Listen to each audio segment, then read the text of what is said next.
Eu saúdo os irmãos com a graça e a paz do Senhor Jesus. Bom dia! Amados, hoje chegamos ao 15º dia de exposição do livro do profeta Isaías. Aqui com vocês, o professor Fábio Machado. E eu estarei expondo do capítulo 43 até o capítulo 45. No capítulo 43, nos versos 1 e 2, assim diz o Senhor. Ele identifica o autor da profecia e garante seu cumprimento. Os verbos aqui criou e formou aludem à criação da humanidade em Gênesis. O emprego desses verbos aqui sugere que a criação de Israel como povo por Deus foi um ato tão decisivo quanto a criação dos seres humanos no princípio. A expressão eu te remi, através de Isaías, Deus tornou claro que tratava Israel como um membro de sua família, reclamaria seus direitos e cumpriria suas obrigações para com ele. Por causa disso, ele cuidaria para que não se afogassem enquanto passassem pelas águas, como foi o caso no Mar Vermelho e no Jordão, e não se queimassem quando em exposição ao fogo. Embora uma metáfora para a proteção contra o perigo, como vemos lá em Salmo 66, verso 12, vale lembrar a proteção do Senhor a Sadraque, Mesaque e Abdenego na fornalha ardente. No verso 3, a base dessas promessas de companheirismo e libertação por meio do sofrimento e provação não foi nenhuma superioridade ou mérito da parte dos judeus, mas o favor e a graça de Deus e seu compromisso de pai para com o povo da aliança. Ele garantiria aos persas de antemão, como recompensa por ter libertado a Israel, que se encontrava na Babilônia, a terra do Egito e uma porção da Etiópia, como acréscimo ao seu império. Terras essas que foram acrescentadas durante o reinado de Cambises, filho de Ciro. Nos versos de 4 a 7, o povo de Israel é amado e precioso aos olhos de Deus, por todos os motivos que nós lemos logo aqui no primeiro verso.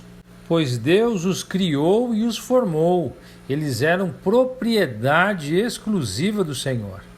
Os exilados do povo de Israel, que estavam esparsos, eles seriam reunidos de todas as nações para as quais foram levados, de leste a oeste, norte a sul.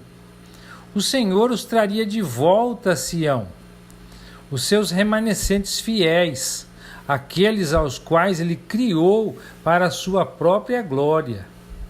Nos versos 8 a 13, aqui a nação serva foi apresentada como testemunha divina ao mundo gentio.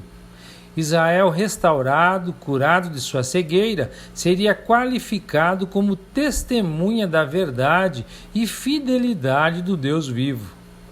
Em contraste com os pagãos devotados à idolatria, que não podiam testemunhar de coisa alguma a respeito de seus próprios deuses.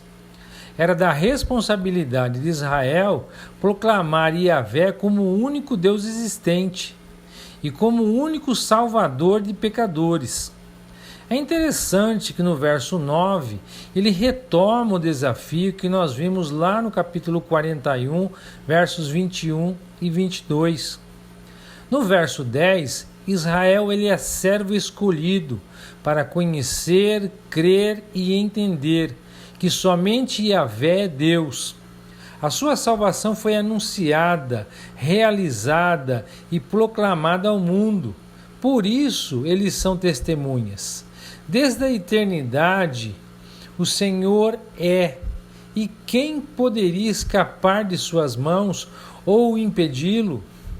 Nos versos de 14 a 21, essa passagem declara que Deus demonstraria a sua soberania, derrubando o Império Caldeu e levando os judeus de volta à Palestina.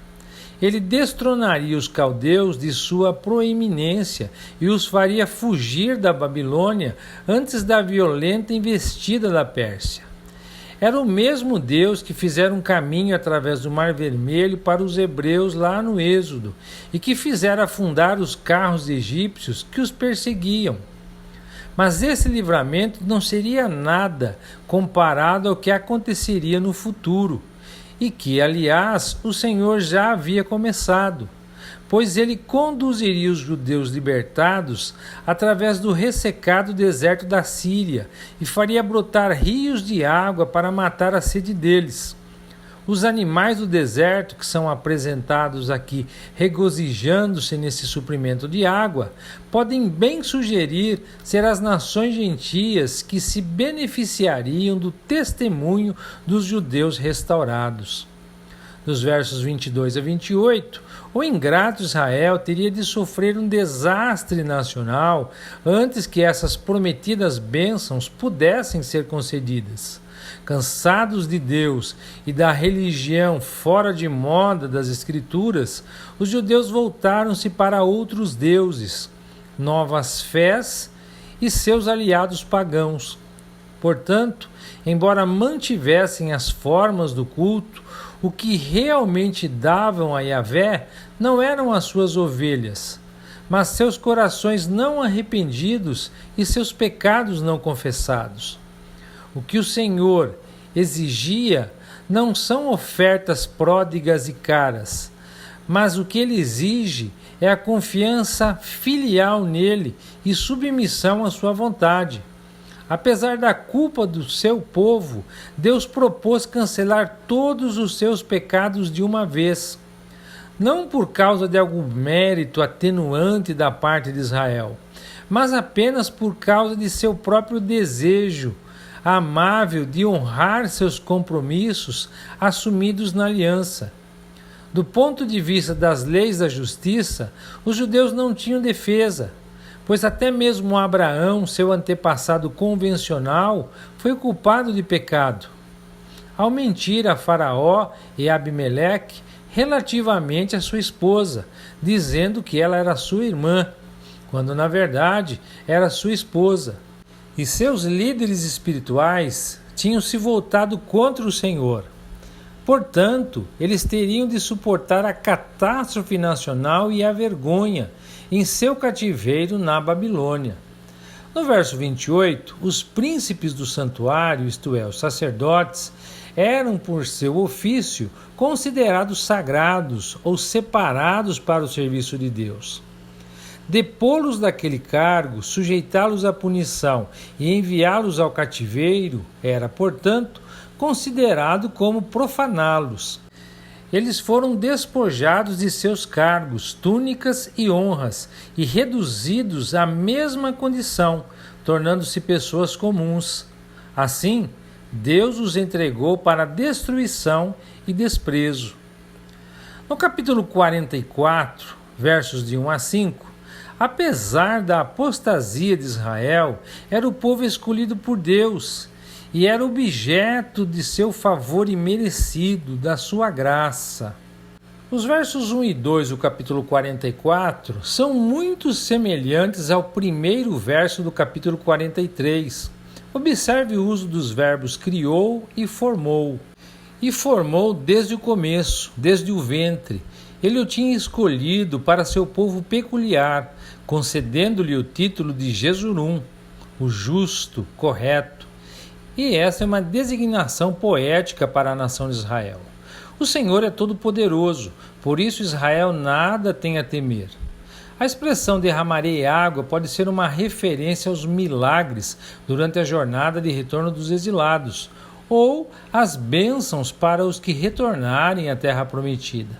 Mas aponta para o futuro, quando Israel receberia a água viva e o próprio Espírito Santo derramado sobre os israelitas, que crescerão como erva e salgueiros junto a ribeiros. Os repatriados terão orgulho de pertencer ao Senhor. O nome de Israel não será mais associado a um bichinho ou vermezinho. Nos versos 6 a 8, Deus apresenta novamente o seu desafio a um mundo adorador de ídolos, declarando a sua existência eterna e a sua singularidade de Deus único e verdadeiro. Novamente, ele torna a apontar as predições realizadas, como um tipo de evidência da autoridade divina que nenhuma religião inventada por homens jamais poderia produzir. A nação judia é testemunha desse cumprimento de profecias, fornecendo provas a todo o mundo de que somente Yahvé é Deus e de que não há segurança em nenhum outro, a não ser nele. Nos versos 9 a 20, Yahvé denuncia a loucura do politeísmo e a cegueira dos idólatras, diante da verdade que é absolutamente óbvia. Os objetos que tanto estimam não têm valor algum. Esta prolongada exposição de fatos era sem dúvida destinada a fortalecer os judeus contra as seduções do paganismo durante o longo cativeiro na Babilônia. Os que fabricam ídolos se tornam como eles, não valem nada e testemunham que seus ídolos são inúteis. É completamente inconcebível que um ser humano seja capaz de fazer um Deus que, em teoria, seria melhor do que ele. Por isso, eles seriam envergonhados quando o terrível juízo de Deus viesse sobre eles e suas cidades e impérios desmoronassem, ainda que eles fossem fiéis devotos ou companheiros de seus amados ídolos. Mas Isaías não se conforma com o absurdo de um pedaço de madeira servir como lenha e outra parte como objeto de idolatria. Com sarcasmo e sem misericórdia, o Senhor aponta para a completa loucura de se fazer um Deus com uma substância usada para acender o fogo, se aquecer ou até mesmo assar o pão. O idólatra ora para ser salvo, dirigindo sua súplica a um inútil pedaço de madeira. E aí eu vou citar uma fala do John Knox, que foi líder da reforma na Escócia, que ao censurar a idolatria no sermão, ele parafraseou essa passagem dessa forma: com a parte da farinha, vocês fazem pão para comer. E com os resíduos da massa, vocês fazem um Deus, diante do qual caem de joelhos. Mas a terrível verdade disso tudo é que o povo está adorando objetos fabricados a partir da obra das mãos de Deus, ignorando seu Criador. Nos versos de 21 a 23, aqui a nação é chamada de servo. O Senhor reitera a máxima que o formou, sugerindo que a formação da nação foi um ato de sua vontade. Os exilados talvez pensassem que Deus havia se esquecido deles, mas ele promete: não me esquecerei. O Senhor declara sem ambiguidades que se lembrará da nação que criou. E eis aqui uma promessa de misericórdia para a nação. Os muitos e lamentáveis pecados dos judeus poderiam ser cancelados e eles poderiam vir a Deus em busca de perdão, uma vez que ele operaria a sua redenção, indicando o Messias como sua expiação. Os cânticos dos céus e da terra, dos bosques, de todas as árvores, refletem o júbilo do povo de Deus com a chegada da salvação. O Senhor honra a si mesmo quando salva, porque demonstra ao mundo a sua misericórdia e poder. Dos versos 24 a 28, Yahvé apresenta-se como, primeiro, o Criador onipotente, que preparou Israel desde a eternidade para ser o seu povo redimido. Segundo, o soberano onisciente da história, que destrona a sabedoria insignificante dos filósofos e sábios desse mundo, denunciando a ilusão de sua vã imaginação, mas cumpre fielmente as profecias entregues pelos seus profetas. As pessoas mundanas jamais teriam acreditado que Jerusalém e o seu santo templo seriam completamente reconstruídos 70 anos depois que os caldeus os demoliram. Contudo, a cidade e o templo foram restaurados exatamente como Deus predissera. Essas pessoas também deveriam ter zombado da possibilidade de uma Judá repovoada, e que pudesse ser reconstruída pelos descendentes dos exilados por Nabucodonosor. Contudo, Yahvé realizaria até mesmo isto. A menos provável de cumprimento, à mente de um cético ou de um incrédulo, era a predição de que os judeus pudessem ser libertados por um pagão não israelita como Ciro. E, contudo, assim aconteceu, 150 anos depois que o Senhor o predisse. No capítulo 45, nos versos 1 e 2, nós vemos que o seu ungido, ou o Messias, ou até mesmo em hebraico Mashiach, era visto como libertador do povo de Deus, que se encontrava na escravidão. E como conquistador invencível dos seus inimigos, Deus iria à sua frente e tornaria planos os montes, quebraria os portões de bronze e destruiria as trancas de ferro. Quem é esse? Ciro, que é um tipo de Jesus Cristo. E muitas das promessas que foram feitas também tiveram cumprimento espiritual no ministério e carreira de nosso Redentor. A expressão "as portas que não se fecharão" provavelmente se referem à notável tomada da Babilônia em 539 a.C., por meio de um estratagema. Um contingente persa entrou na cidade pelo leito seco do rio e abriu os portões pelo lado de dentro, para todo o exército poder entrar. No verso 3, o Senhor lhe daria tesouros escondidos, riquezas secretas. Ciro obteve, segundo algumas especulações, 630 milhões de dólares em lingotes só de Creso, quando lhe conquistou a Lídia em 546 a.C. E o Senhor o faria para que Ciro o conhecesse e soubesse que ele era Senhor, o Deus de Israel.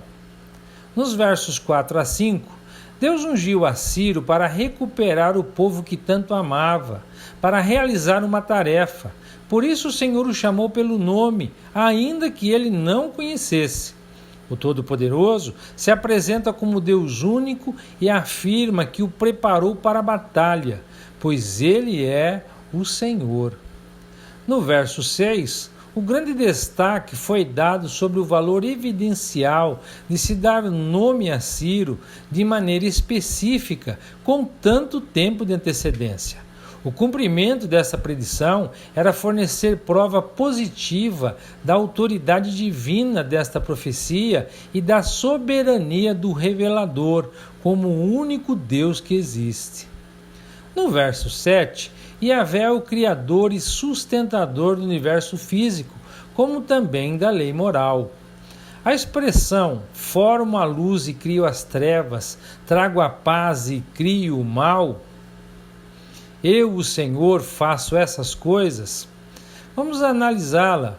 Percebam, Deus criou a luz e as trevas são a ausência de luz. Deus faz a paz. E a ausência de paz é o mal ou a calamidade. Como temos visto aqui em Isaías, Deus o tempo todo oferece sua presença gloriosa e seu cuidado por seu povo, mas o rejeitam, não o querem. Ele basicamente, devido à rejeição, os entrega a si mesmos, se afasta. E o que acontece? O mal e a calamidade tomam conta. Mas considerando que o oposto da paz não é o pecado ou o mal moral, fica óbvio que o mal físico ou as calamitosas consequências do mal é o que se pretende dizer aqui. Em nenhum lugar as Escrituras atribuem a Deus a criação ou a autoria do pecado. Esse se origina apenas da liberdade de agir que o homem tem. No verso 8, o propósito final de Deus é o de formar uma sociedade santa e justa. Como os céus físicos derramam a chuva fertilizante sobre o solo, assim a influência espiritual dos céus é produzir fertilidade espiritual nos corações e vidas daqueles que habitam na terra, produzindo salvação e justiça. Acompanhe meu raciocínio. Uma vez salvos, estão próximos de Deus, e como tal, a justiça prevalece. Então, o mal e a calamidade se vão. Nos versos 9 e 10, é loucura sujeitar os atos divinos à crítica ou condenação humanas.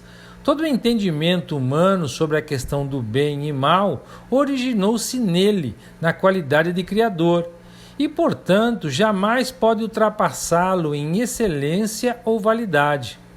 Uma criança não pode chamar seus pais à ordem, como se possuísse autoridade judicial sobre eles.